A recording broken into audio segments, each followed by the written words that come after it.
let's take a look at part one of your final project drafts. So far, I like what I see. I think some minor tweaks for all of these really. You guys had some really strong starts, and yeah, again, I like what I see. So let's go through them. All right, Lance first with our lighting. Yeah, I think this looks awesome. My sort of, I guess, only like it's not that minor, but minor thing would be maybe trying to work the lights into the G somehow.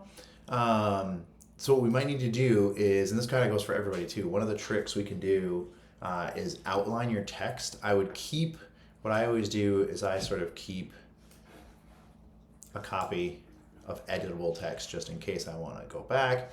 But what I might do for these and under type, create outlines, and then you can ungroup, and so that way now you have just like shapes to work with. I think it might be a little bit easier.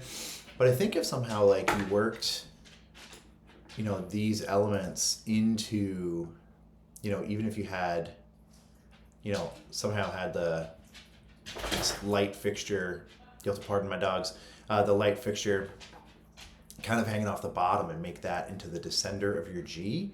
You could even just kind of cut, give or take, not to do the whole thing for you, but going back to our handy Pathfinder there.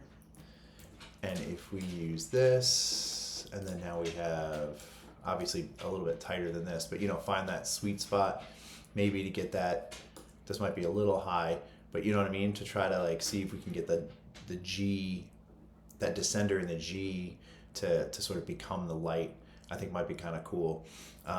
Or even if we can get, this, even if it's more round, which is fine, turn this into the spotlight even, so your actual spotlight is coming from here. You don't need to do, if you choose, you wouldn't need the whole rigging or whatever it's called.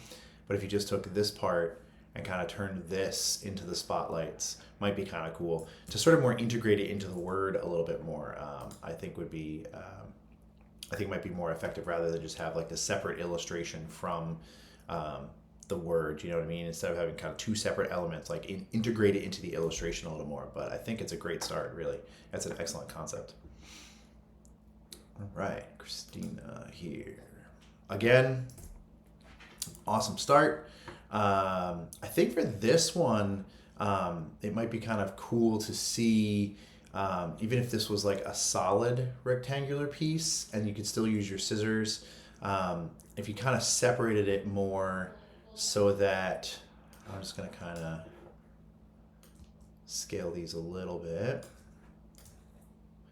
So to kind of simplify, so like even if we separated these a little bit, to where, this was more solid and this looked like it was coming out of the cut. You know what I mean? So if you had kind of like you're kind of already there, but kind of like our, that shear transformation assignment we had, but to maybe make it look like it's coming out of the cut. Even if you had it, again, a solid rectangle, and then, you had this,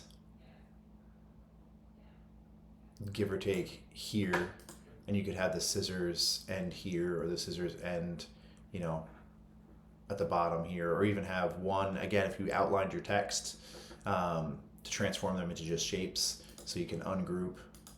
So even if we did, under type, create outlines, ungroup. So now you have this sort of separate, you can flip it and have this maybe look like it's still part of the cut and have your scissors here, but basically make it look like it's coming out of the solid shape rather than, the cut is really kind of more in the background shape rather than the actual cut. Or you could have it look like, continue this kind of theme. Continue this kind of theme and have, have your cut here using that shape, but you could have a cut here and then have your upside down letters flip. So you still do that. Let me go back. Basically have this kind of shape using this center, and using our Pathfinder. If you actually cut the letters and then had these parts, the bottom parts flipped and skewed like this, but so you just had like the bottom parts here and then the top parts here and then your scissors over here to make it more look like you physically cut the letters, if that makes sense. But again, I think it's a really good concept and a great strong start. Let's check out Ryanne's. Yes, we have our cool stop light. I like the idea. Again, good start. I think to sort of refine this and simplify it a little more, it's a little bit tricky with a stop light. I get the idea, but you can kind of see like it gets a little bit awkward with the three lights. If you were to use a stop light idea, I might look at like the singular, how you have like the blinking yellow or the blinking red.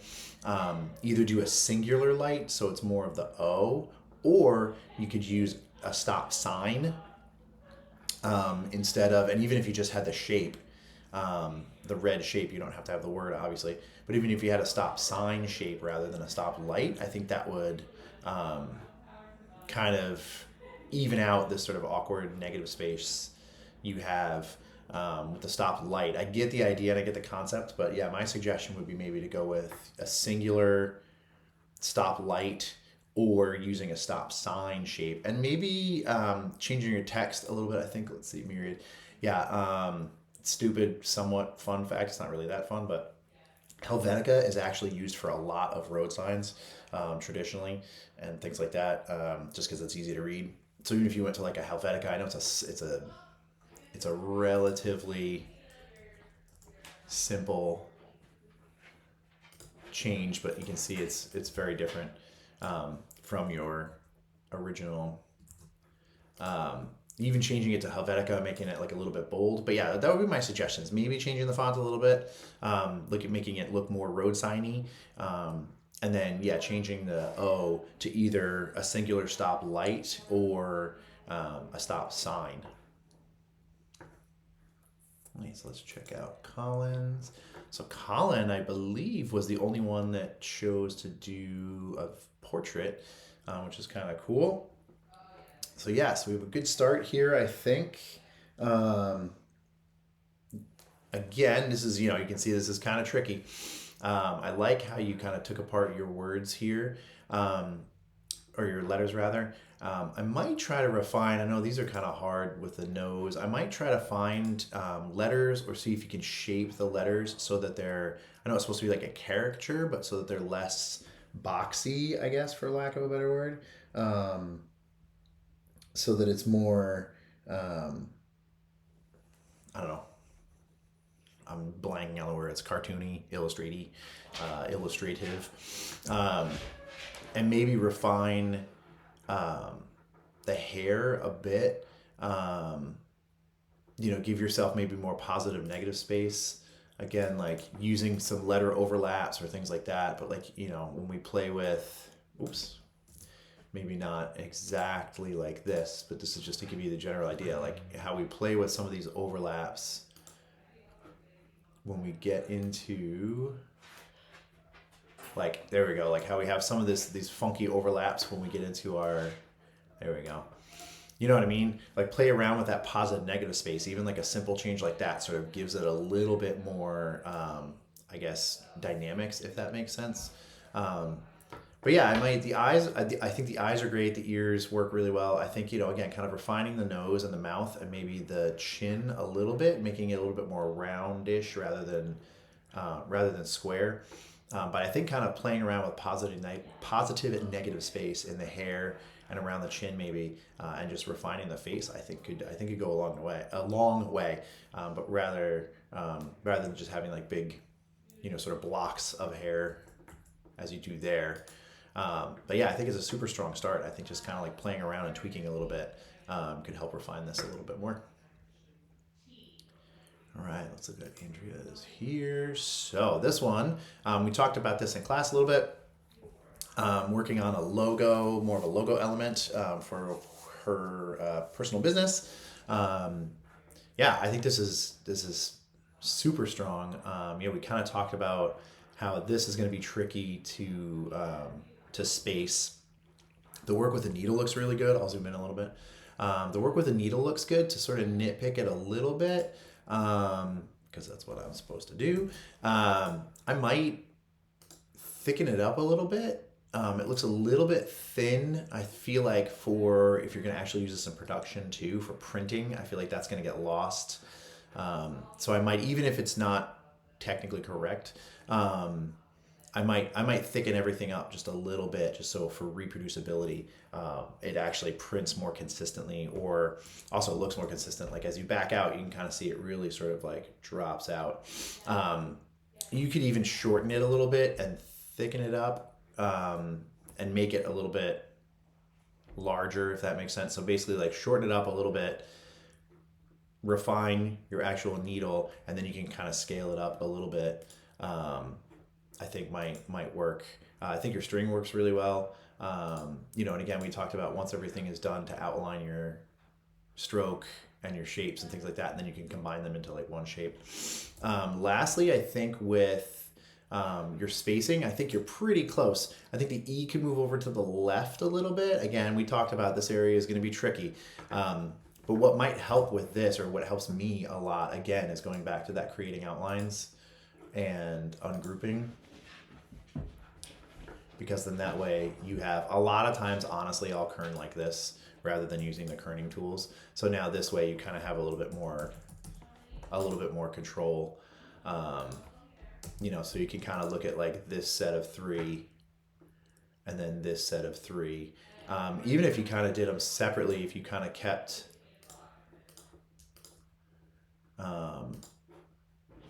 these two, if you justified these two and then justified those, and then even if you kind of like separated them and kerned this way, you effectively have that give or take in the center, and then you can kind of move this back over here. Oops. If I can select them all. And then again, line that back up with this. There's a stroke on it, so you have to cheat it a little bit. And then again, kind of playing around with the spacing of this one. And then backing out will help a lot too. But I think, like these spaces are going to be slightly different, but I think kerning them as 2 separate elements might help. And maybe even giving yourself a little bit more breathing room. Like once you feel like you have this down, I might just notch these over, like I just did 4, and then select these 2, 1, 2, 3, 4, and then select these guys, 1, 2, 3, 4. Just to kind of give it a little bit more breathing room might help to sort of even out that space. But I think it's a super strong start. I think just kind of refining this needle a little bit, just so, again, it doesn't get lost when you either back out or when it prints, and then just kind of really sort of nailing down this spacing to make it even. It's going to take a little bit of work to make it look optically even. But I think it's an awesome idea, and I think that you're almost there. Right, Kai. This is a really cool illustration as well. Again, lots of strong starts. You guys are killing it this semester. I think for this one, what I might do is kind of simplify and sort of continue these shapes. So I'll just do one, but not to completely get rid of those. But like take this shape that you have going on, which I like the movement of, and you'll kind of have to, oops, I'm trying to copy it, there we go. You'll kind of have to cheat it to sort of keep it in line. It will snap. Ooh, I just zoomed out too much. But it should be able to keep it in line somewhat. Again, I know I'm kind of like doing this. But what I might do, actually, I'm gonna undo all that. Let's redo this. So what I might do, like I said, is just kind of take these, and I'm holding down Option to copy them. And again, just kind of keeping them in line with where they were. And then you can choose to shorten them if you want. There we go. shorten them if you want, and then you can eyedropper this to... So basically, to simplify it, obviously you'd have to adjust the length of these a little bit. But, you know, even if you added another fourth, or like had one here, give or take, I think just on the left it was a little too many movement lines. So again, if you kind of like continued those movement lines so they're a little more consistent, and again, even if you wanted to keep these, and you should be able to snap that so it stays in line, but you can shorten or lengthen those as you see fit. You know, if you wanted to kind of keep this one the same length-ish there and bring that one down, you know what I mean, to visually make them even. But I think if you went with more consistent lines, you know, kept these lines consistent with where they were and sort of simplified it a little bit, I think it might give it a more sort of unified look overall. But yeah, I think your color selection works. I think your transformation works well. I think your elements work well. I think just a little bit of refining the elements, I think could really finish it off nicely. All right. Aidan. All right. So this one, I'm assuming drove as in like the past tense of drive. This one honestly is a little bit visually confusing. If it is that past tense, what I might do is kind of really simplify this, right? So when I try to work with sort of simple illustrations and logos like this, I try to work just in one color, well, technically two, I guess, black and white, for ease of reproducibility, right? You can always add detail, right? But if you have something like this, let's say it's a logo, if you have sort of a logo like this, when you try to reproduce that in different formats, it can get problematic, right? So for like silk screening, so already we have 4 colors. With like embroidery, like this would be kind of tricky to have embroidered, right? So what I might do is like simplify, right? If this is going to be like a road, I think behind it, like I might either change the word, like even if you went to a drive and had like a moving road behind it, even if you wanted to do, not to give you ideas, but like have the I be like the road lines, even if you had the road lines going like this way, if you had DRIVE, you know, had your road lines going, oops, as I spell it wrong. There we go. You know, you can skew and then have your, you know, have your road lines, basically have your road line go this way, or even if you had like your road lines behind, I think it's just like a little bit cluttered. I see if this is a steering wheel, I kind of get the idea of what you're going for. Even if you wanted to turn the D into the steering wheel, kind of makes a little bit more sense. But yeah, I might kind of simplify and refine, right? You know, if you wanted to make, you know, again, like I said, like a road going behind it or even to the left and skew it a little bit to give it a little bit more motion, something like that. I think the design is just a little bit cluttered overall. It's a good concept, but I think just cleaning up and simplifying your design, I think will go a long way. All right, let's go to Ella's, and then that's a good transition too. I like your idea with your mud. I think we spoke about this in class. I think I like the idea, your sort of original idea, a little bit better.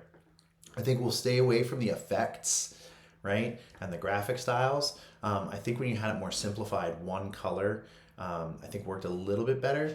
Again, you know, we're kind of thinking of sort of more kind of simple illustrations, right? So I think that if you went back to having that one color with, it's hard to point and have it not freak out, but with those elements that you have, like your sort of jagged, splattery look, I think looked a lot better when it was one color.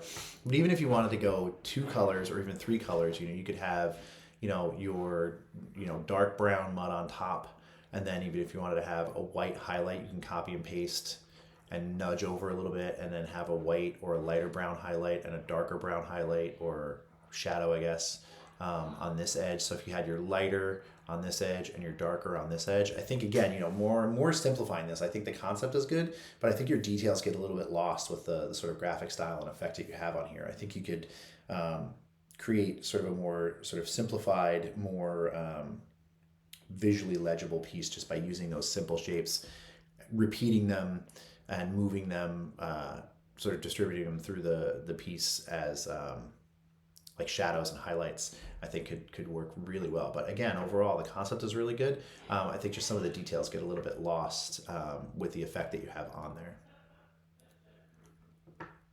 All right, let's go to DOMs. There we go. DOMs I really enjoy too.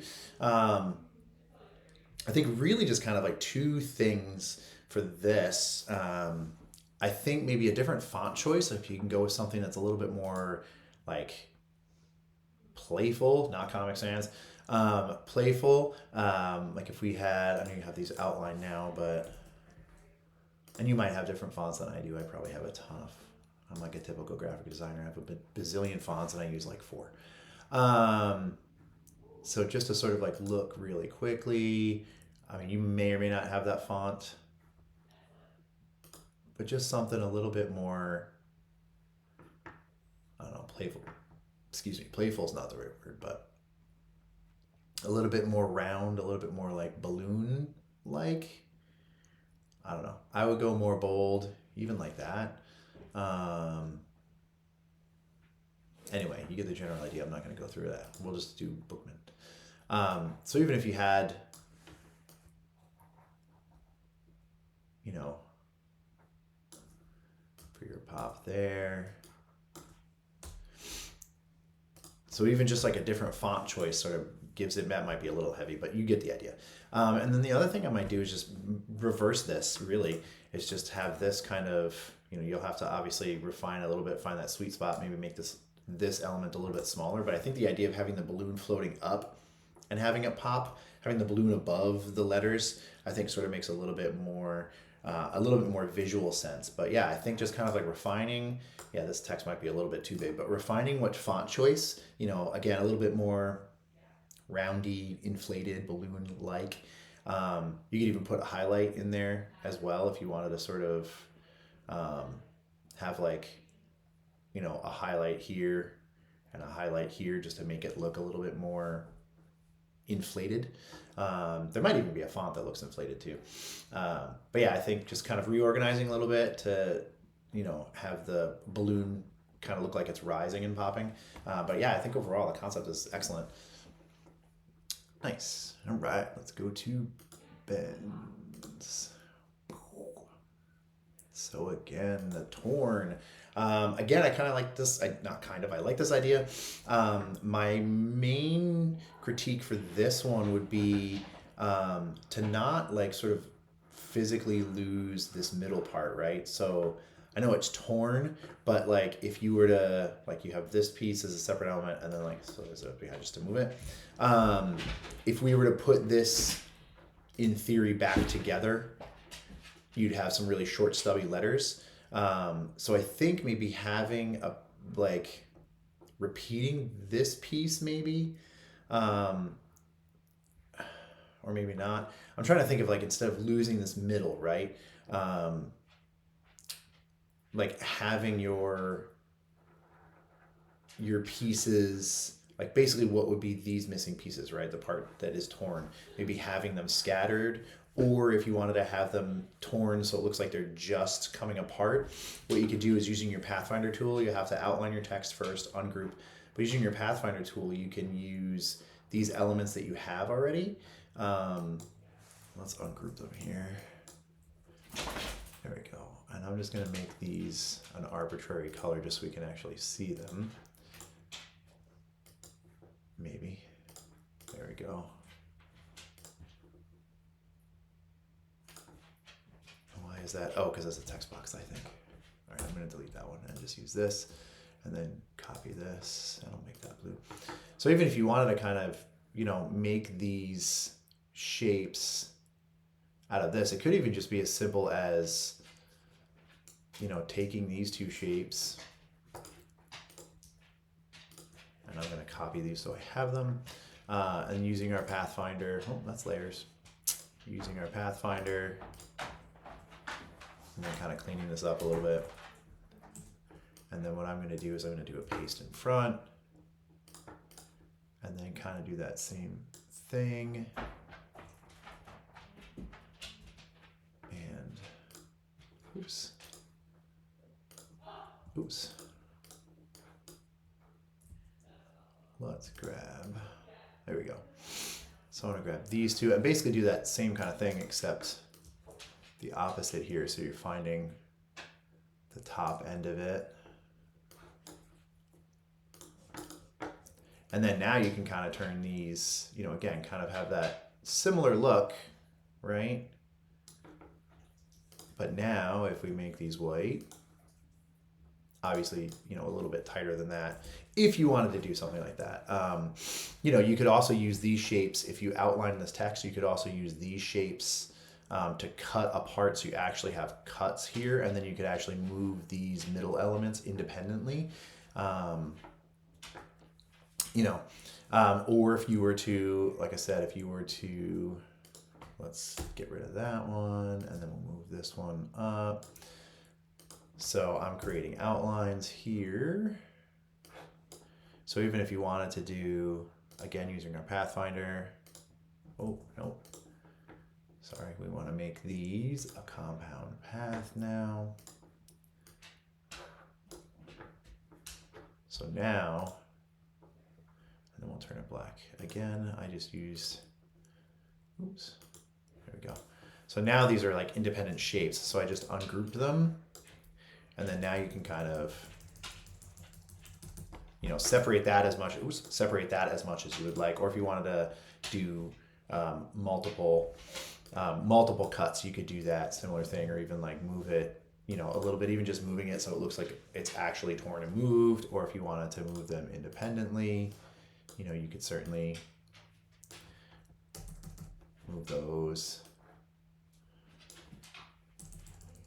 Move that a little bit more, et cetera, et cetera. So you can kind of play around a little bit. But yeah, I might play around with your Pathfinder, just kind of refine this idea a little bit and really kind of make it separate. But you see how like when you do it like this, you don't sort of lose that middle element the way you had it before. If I can go back, maybe all the way back. So now you kind of see like you're losing this middle piece and like where did it go? Even if you had like that middle, those middles scattered around or something like that. But just to sort of make it look like you could put it back together is my whole main point. And there's a couple of different ways you can do that, aside from how I just showed you. But yeah, I think it's great. Great start. Let's go to Alyssa's here. I like the use of color here. This one I would say just like some simple suggestions, really. I like the idea. I might separate these a little bit more to give some of that negative space to come out, and that might even be enough depending on how you feel about it. I might even play with different values of blue instead of black. So if you had like a darker blue, and then even, again, it might be a little bit much, but even if we had, you know, do a similar thing here, and make that an even lighter blue. So you really emphasize that wiggle, but maybe play with colors, maybe play with, you know, how many of these things you have, how much you want it to wiggle, how much you want to have that appearance, how offset you want these to be. I think this is, again, this is pretty simple critique, but I think that for this one, you know, I think, again, playing with how much of that visual you want to have, you know, even if we swapped these colors, you know, and you can kind of see, play around with the positioning, play around with the different layering of colors, if you wanted shadow, highlights, etc. But I think kind of like really, for you, I think it's going to be kind of like pushing that motion, or pushing. You might decide that 3 is probably maybe too many, or even if you wanted to have it, you know, go this way instead, you know, essentially, and then have, but yeah, I think pushing a little bit so we have a little bit of that negative space in there. You know, I think that negative space kind of emphasizes that motion a little bit more. That might be a little much, but you get the idea. Play around, find that sweet spot, but I think for you, it's going to be like relatively simple. I think it's the tricky part is going to be like visually finding that balance between like just enough and too much, kind of where that sweet spot is. But yeah, I think it's an awesome start. I think it's a great idea. And, you know, sometimes simple can be super effective. Simple can also be like hard to work with, right? When people say simple, it doesn't mean bad. It just means like clean, refined, etc. But yeah, I think it's a great start. Just a couple little tweaks to bring it home. And then lastly, we have Kaelyn's. Yeah, again, sort of similar, you know, not too much critique with this one. I think it's a really strong start. Again, I might try a different font. Have a font that's a little bit more sort of playful, cartoony. Again, you might not have this one, but like even if it's Bookman, oh, we have our, you know, you might have to move your eyeballs around there, but you kind of get the idea. And even if you wanted to refine it, I'm going to outline these. Even if you wanted to refine it and kind of stretch them out a little bit more, you know, play around with the idea. But yeah, I think really for you, it's going to be more of like finding the correct font really for this to give it the I didn't want to say look, but to give it the look, to give it the feel that you wanted. But I think it's going to be finding that font that's going to help sort of make it really look like eyes. And if you really wanted to, I'm going to ungroup. If you really wanted to kind of push the, you know, you can even have these overlap a little bit.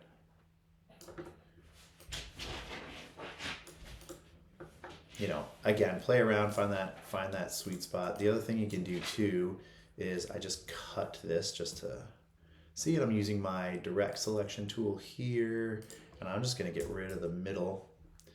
And then now I'm going to do a paste in front. So now you can have your sort of eyeball kind of independent completely. Oops, I missed a piece. So you have this like sort of completely independent. You can kind of place these guys wherever you would like them, even if you wanted to have these, you know, closer together to kind of make them look a little bit more cartoony. You know, like I said, you can kind of play around. Again, find that sweet spot, you know, to where you still looks like O's, but it also still looks like a set of eyes. But yeah, I think playing around with the right font, you know, and playing around with the location, things like that, I think, and also your arrangement. Like I'm going to send this eye to the back so that there's no overlap. So yeah, I think it's just going to be, again, finding that sweet spot between, you know, where these overlap, finding that right font, and just kind of tweaking your locations a little bit. I think your illustration looks great. I think it's a good start. It's just those sort of minor-ish tweaks to finish it off.